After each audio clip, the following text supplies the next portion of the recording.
On the humid morning of June 8, 793, the horizon was never supposed to move.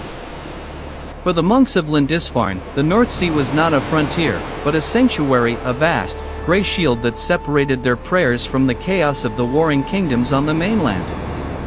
They looked out at the swells they believed were their ultimate protection, only to see wooden beasts rising from the mist. These were not the slow-moving merchant vessels they recognized, nor the heavy transport ships of the local lords. These were slender, predatory shapes with carved heads that seemed to breathe the very fog surrounding them. In that single, terrifying moment, a century of peace evaporated. It was replaced by the chilling realization that the sea no longer offered isolation, it had become a highway for an unknown shadow. The holy island of Lindisfarne had been a place of silence and scholarship for generations. Situated off the coast of Northumbria, its rhythm was dictated by the tides, which cut the monks off from the world twice a day. They felt secure in this divine geography, believing that the sanctity of their mission and the physical barrier of the ocean were enough to keep the darkness at bay. They had spent decades illuminating manuscripts and documenting the stars, never suspecting that the water they blessed would soon deliver a force that shared neither their vocabulary of mercy nor their fear of the divine. The sea was their wall and their moat until the day it became a gateway for a nightmare. This was not a sudden accident of nature, but a calculated arrival. The dragon ships possessed a revolutionary design that allowed them to glide into shallow waters where no other vessel dared to venture. These ships did not need a harbor, a deep water port, or a stone quay. Using a sophisticated method known as clinker building, where overlapping planks allowed the hull to flex with the waves rather than fighting them, these vessels were both fast and incredibly buoyant. They could slide directly onto the wet sand, their low profiles making them nearly invisible until they were already beaching. As the prows ground into the pebbles of the shoreline, the monks likely watched with a mixture of confusion and growing dread. There was no declaration of intent, no herald, and no negotiation. There was only the sudden, rhythmic sound of boots on wood and the metallic ring of gear being readied in the morning chill. At the front of these vessels were the dragon heads, perhaps the most terrifying sight the Anglo-Saxons had ever witnessed. In the culture of the Northmen, these carvings were more than decoration, they were psychological weapons. These wooden monsters were designed to frighten the guardian spirits of the territory they were invading, the landbitter. To the monks, squinting through the haze, it appeared as though these beasts were actually exhaling the mist. The fog swirled around the snarling wooden jaws and hollowed eyes, making it seem as if the ships themselves were living, breathing predators coming to swallow the island whole. It was an image of pure horror that defied everything they understood about the natural world. The men who stepped off those ships were unlike anyone the local population had ever encountered. They came from the jagged coastlines of the north, a land where the soil was thin and the winters were unforgiving.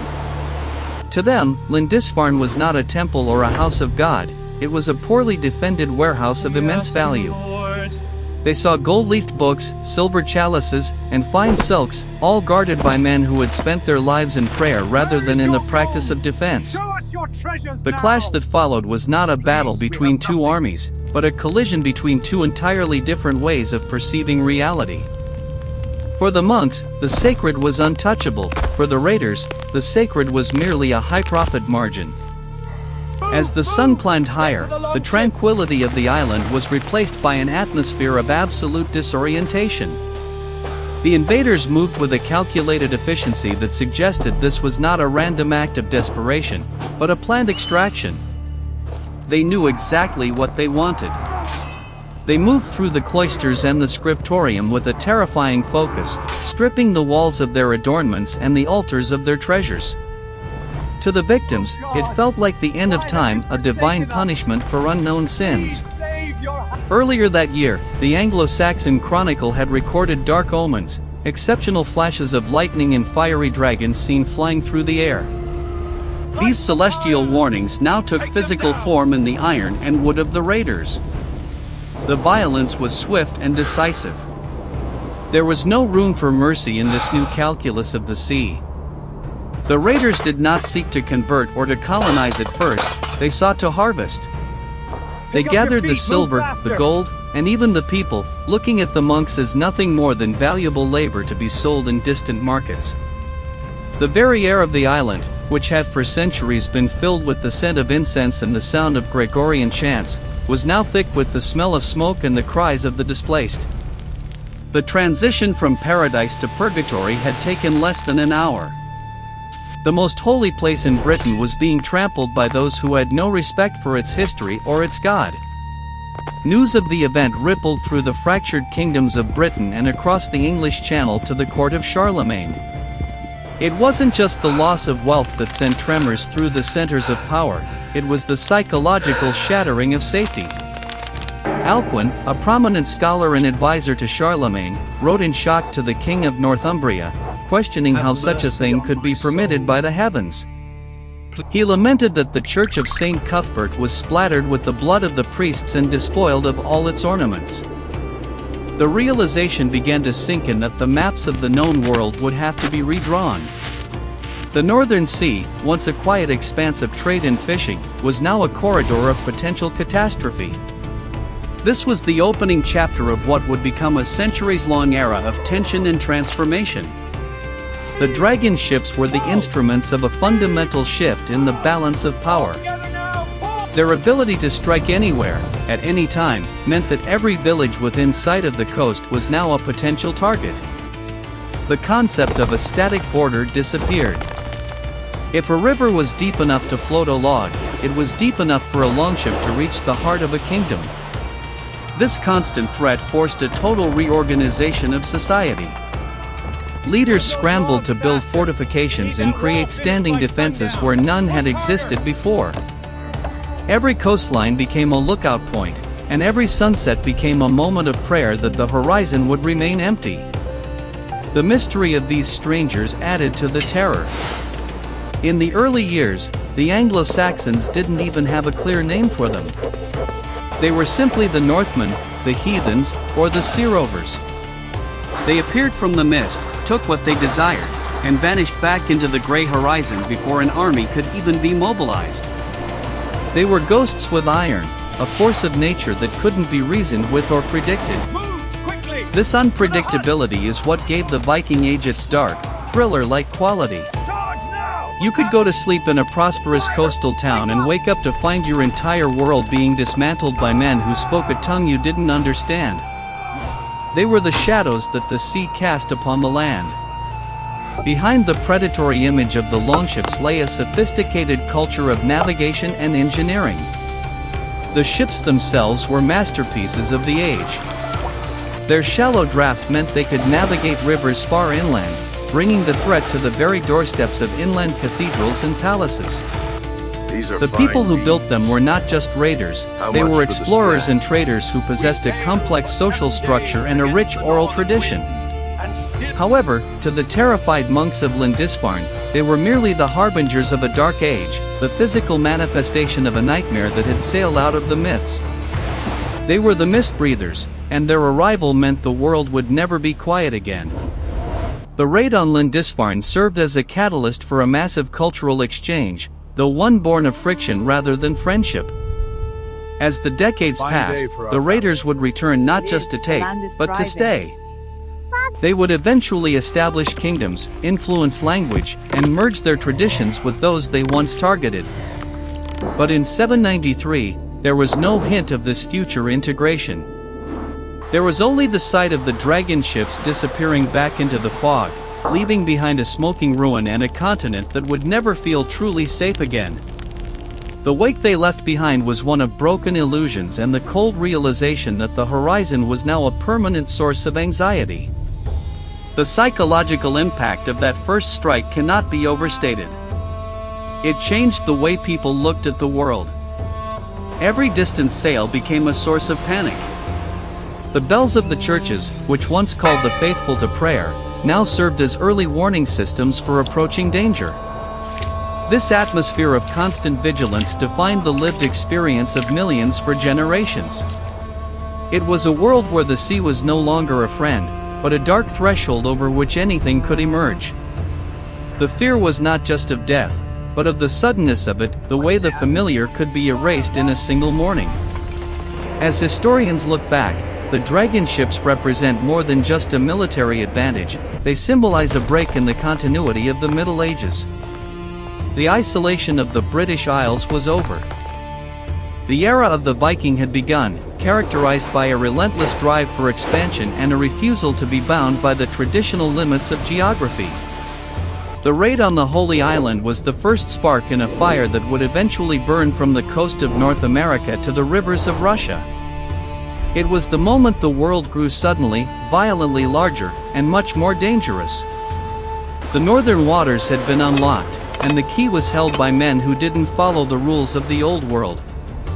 The silence that returned to Lindisfarne after the ships left was not the same silence that had existed before. It was a heavy, haunted quiet. The survivors had to reconcile their faith with the reality of their vulnerability. They had to ask why their walls had failed and why the sea had betrayed them. The answer was found in the design of those wooden hulls and the ambition of the men who rowed them. The dragon ships were a message that the old world was ending and a new, more dangerous one was being forged in the cold waters of the north. The wooden beasts had not just taken gold, they had taken the illusion of peace. This transition period was marked by a desperate search for security. Kings began to consolidate their power, realizing that small, divided territories were easy prey. The threat from the dragon ships ironically acted as a unifying force, pushing disparate tribes and small kingdoms to band together for survival. This was the unintended consequence of the terror, the birth of national identities. To resist the shadow from the sea, the people of the land had to become something they had never been before, a united front. The dragon ships, in their cruelty, forced the creation of the very nations that would eventually grow strong enough to challenge them. Even today, the image of the longship remains one of the most potent symbols of dread and adventure in human history. It evokes a sense of being watched from an unreachable distance, of a danger that is both sophisticated and primal. The story of Lindisfarne is not just a historical footnote, it is a masterclass in how a single event can shift the trajectory of a civilization. It reminds us that security is often an illusion and that the things we rely on for protection can, under the right circumstances, become the very paths through which our greatest challenges arrive. The sea was the monk's sanctuary until the dragon heads carved through the waves. The legacy of the dragon ships is written in the DNA of the modern world. It is found in the names of our towns, the structure of our laws, and the very words we use to describe the sea. What started as a terrifying morning on a lonely island evolved into a saga of migration and transformation. The predators eventually became neighbors, the raiders became rulers, and the dragon ships eventually faded into the mists of legend. But for those who stood on the shore in 793, there was no legend, only the sight of those carved wooden heads cutting through the water, bringing with them a darkness that would change everything. The tension of that era was a constant companion. It wasn't just about the physical loss, it was about the loss of certainty. Before the dragon ships, the world had a perceived order. After them, the world was a place of sudden shifts and hidden threats.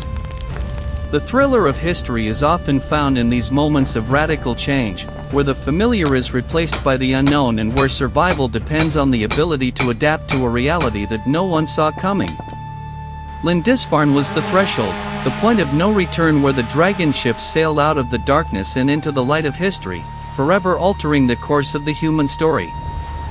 In the end, the dragon ships were more than just tools of conflict. They were the physical manifestation of human ingenuity and the restless desire to see what lies beyond the next wave. While their arrival was a catastrophe for some, it was a beginning for others.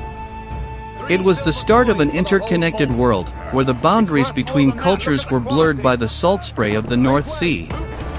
The terror of the raid eventually gave way to the complexity of a shared history, but the echo of those first oars hitting the water still resonates as a reminder of how quickly the world can change when the horizon begins to move and the dragons begin to breathe. The sea remains, but the shield is gone.